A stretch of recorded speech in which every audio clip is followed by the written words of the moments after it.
Hi guys, it's Inam Gafoor with the Sony Xperia S on the left hand side in white and the Samsung Galaxy S3 also in white on the right hand side.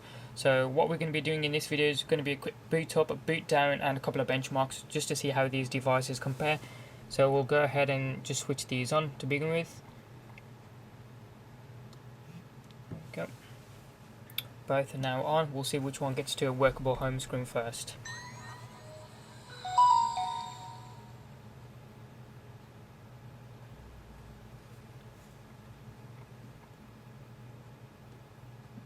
Now, we'll mention at this point the only reason that we're comparing these two devices is the Galaxy S3 is already to home screen, and the Xperia S wasn't too far behind either. As I say, the only real reason that we're comparing both these devices is because they're both released in 2012, just months apart. I know the hardware is quite different, where in the sense of the Xperia S has only got a 1.5 GHz dual-core processor compared to the Galaxy S3's 1.4 GHz quad-core processor. But I don't think the operating system can take a hold of the full 4 cores as yet, so I think the test is still valid. So what we'll do is we'll just jump into a benchmark first of all, and that will be quadrant. So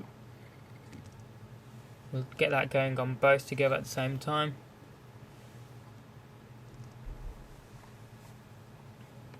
There we go.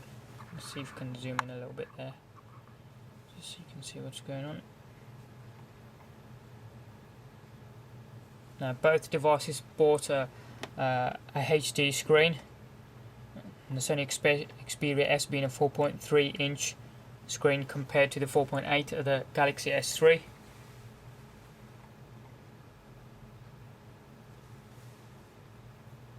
Now, this will take a little bit of time, so I will fast forward a little bit, but I won't cut out any of the footage.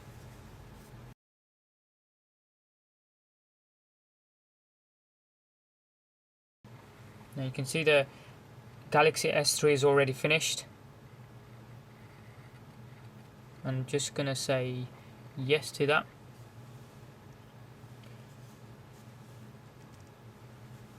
The Galaxy S3 scores was 5,302 compared with the Xperia S, which was 3,135. Okay, those were the individual scores. What we'll do is we'll just come out of those and then see if we can get into the buttons playing up again as on the Xperia S, as I mentioned in my review. So we'll go ahead into Antutu benchmark.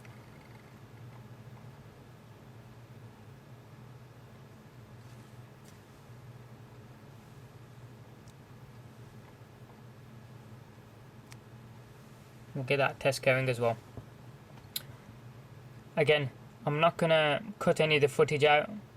I'm just going to fast forward it a little bit.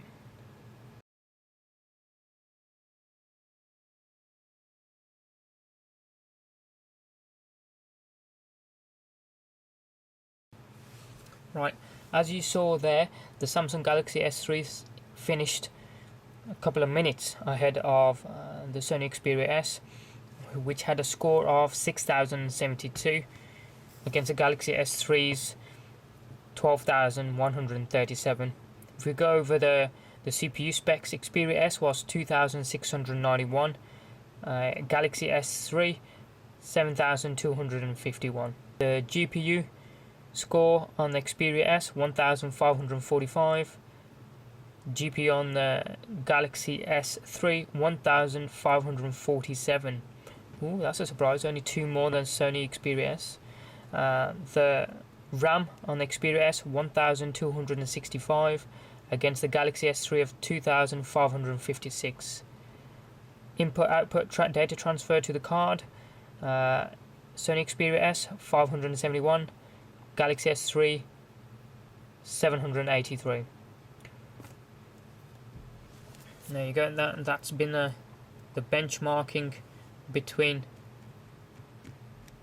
the Sony Xperia S and the Galaxy S2, which we knew the Galaxy S3 in reality was going to beat it hands down. So we're just going to do a shutdown from both the home screens to see which one shuts down fastest, even if I can get my words out. So 3, 2, 1.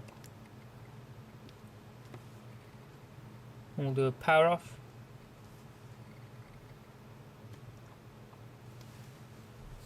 The Galaxy S3 booted up ever so slightly faster.